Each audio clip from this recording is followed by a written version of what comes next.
रात गवाई सोए करियो, दिवस गवाया खाए। हीरा जन्म अनमोल था, ये कौड़ी बदले जाए।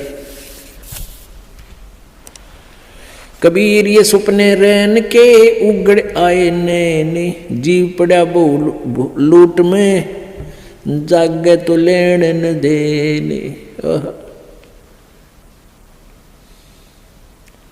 परमात्मा कहते हैं कबीर ये सुपने रैन के, ये रात जैसा सुपना है आपको। आज आपके पास कार है, कोठी है, ना है तो लो छोटा मोटा कोई व्यवसाय है, कोई धंधा है, बेटा बेटी है। जैसे हम सपने में देखते हैं ना, कई बार तो या ऐसा सपना देखते हैं कि तो कार में घूम रहे हैं, ठाठ कर रहे हैं, खूब मौज मार रहे हैं, और उठे तो फिर साइकिल भी कोई ना घर पे। जब आंख खुल जाती है तो देखे साइकिल भी कोई नहीं आसपास, कार के सपने आ रहे थे।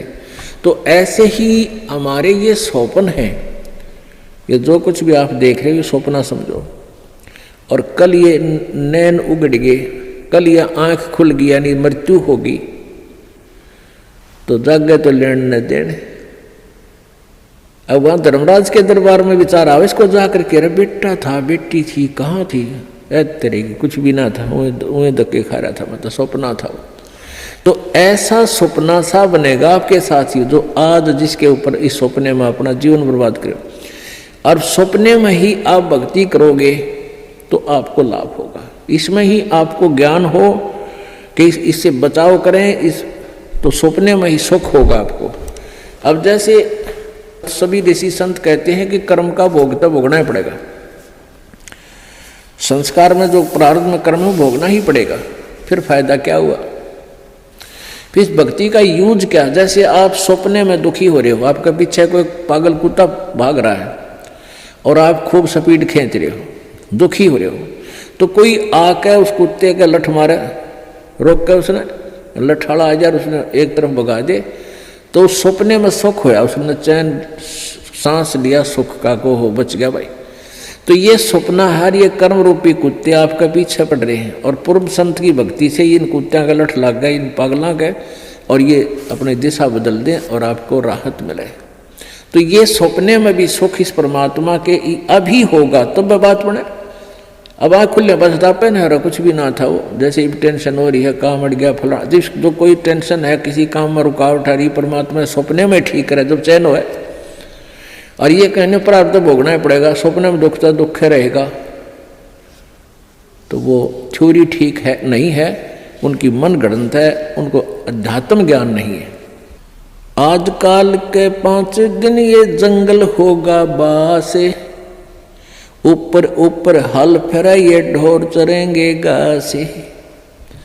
आजकल यह 5 दिन अर्थात एक ना एक वो दिन आएगा, आप जी का जंगल में वास होगा, आप जी का शरीर छूटेगा और आप जी को शमशान घाट पर शरीर का अंतिम संस्कार हो जाएगा। और फिर इस तुम्हारी जो है ना मिट्टी के ऊपर ढोर फिरा करेंगे, डांगर हंडेंगे, घूमया करेंगे। 8 जने जो लाकड़ी और केस जले जो घासे, सब जग जलता देख कर ये कबीर भया उदास। मरोगे मर जाओगे कोई न लेगा नाम, उजड़ जा बसाओगे छाड़ बसती गांव में। कहते हैं आज तुम जिस परिवार के वंश चलाने के चक्कर में दिन रात फिर लगे रहते हो, आपकी मृत्यु के बाद कोई आपने याद भी ना करे, 6 महीने रहोगे मुश्किल से। अब आजकल तो 10 दिन में कर दें सारा काम, 70वीं वीर, वर्षी वीर, महीना वीर, वो 13वीं भी 10 दिन में करके फारे कर दें। कोई आज आप अपने दादाजी को कितना याद करते हो? कभी कोई पूछला, गांव को पूछ ले कि किसका है कहाँ से, फिर जब फलाने दादा का नाम कभी बताना पड़ जाए, जब न तो कहो ना याद करता दादाजी ने। तो पुण्यात्माओं या भूल ला रखी काल ने, और इन काल के दूता ने हमें ऐसा उलझा रखा है कि पुत्र बिना मोक्ष नहीं। अब बेटी ने तो हम संतान भी नहीं मानते थे, ऐसी ऐसी अनजान सोच बना दी हमारी। पुण्यात्मा में बेटा और बेटी में कोई अंतर नहीं, संस्कार आपको मिलेंगे चाहे कितने पैर पीट लो। आजकल उन अज्ञानी लोगों की और फिर समाज के दबाव में हमारे भक्त आत्मा भी प्रेरित हो जाते हैं। जिसके एक दो पुत्री है तो इन्होंने सोचा पुत्र हो भगवान, पुत्र जरूर हो, क्योंकि वो इंजेक्शन लावे डेली। जब पड़ोसन आ जाएगी, कोई रिश्तेदार आवेगा, नहीं कहेंगे एक पुत्र तो चाहिए था, एक पुत्र तो होना चाहिए। दास जब सर्विस करता था, जेई की नौकरी करता था, एक ठेकेदार था मदीना गाँव, मदीना दांगी का, और वो 60-65 साल की 62 साल की उम्र का आदमी। तो उसके 4 लड़कियां थी और बड़ी लड़की ब्याह दी, 2 लड़कियां तकरीबन सारी ब्याह शादी कर दी। फिर प्रेरणा कर दी किसी ने, कहेंगे कोई एक पुत्र तो हो, पुत्र तो होना चाहिए। तो उसकी पत्नी ने भी यही कहना शुरू कर दिया कि पुत्र तो होना चाहिए। उसने कहा कि तुम मेरी, उसकी कोई मौसी की लड़की थी, क्यों करके उसकी शादी करवा दी। अब वो बताओ, खुद बताओ था ने बोला जी ऐसा हुआ, वो फिर जड़वा 2 लड़की होगी उसके, 5 तो पहले थी और 2 के और आन लागे। फिर वो छक्के, मैंने तो ऑपरेशन कराकर पांडा छुटवाया उसका। तो परमात्मा कहते हैं यह हमारी बौड़ी आंट से, परमात्मा जो देगा वही होगा, और अगर आवश्यक होगा, अब आपके पास वो परमात्मा कबीर है, कबीर जी वो है, अगर आपके संस्कार में कोई सुयोग्य संतान होगी तो पुत्र भी दे देगा। ना तो आज वर्तमान के 80% पुत्रों से ये माता पिता दुखी है।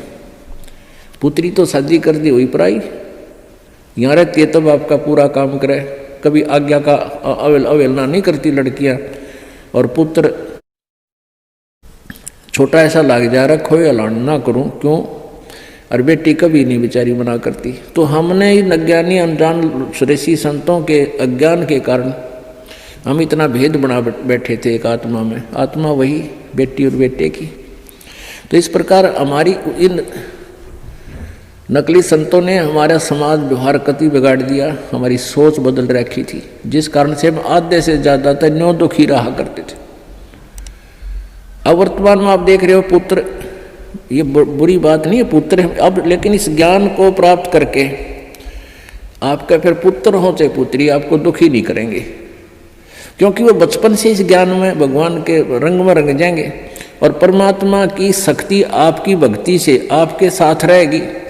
और मान ले कोई छोटा मोटा संस्कार में कोई निकम्मा बालक आ भी गया तो उसने मालिक ठीक करेंगे, सीधा करेंगे, उसको किसी प्रकार भी करें, चाहे आपको दुख नहीं होने देंगे। तो इसलिए परमात्मा की हम चाह में भटका करते थे कि वो सारे ही सुख दिया करता है। कबीर हाड जले लकड़ी जले और जले जावन हारे, और देखण आड़े भी जले, अब किस्तें करूं पुकार।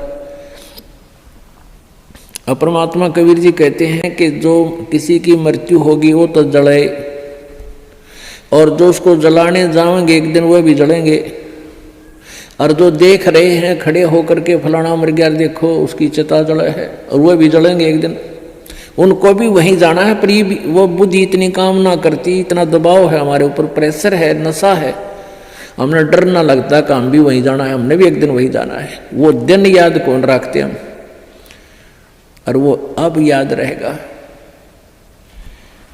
मौत बेसारी बावड़े तन अचरज किया कौन, तन माटी में मिलेगा जो आटे में।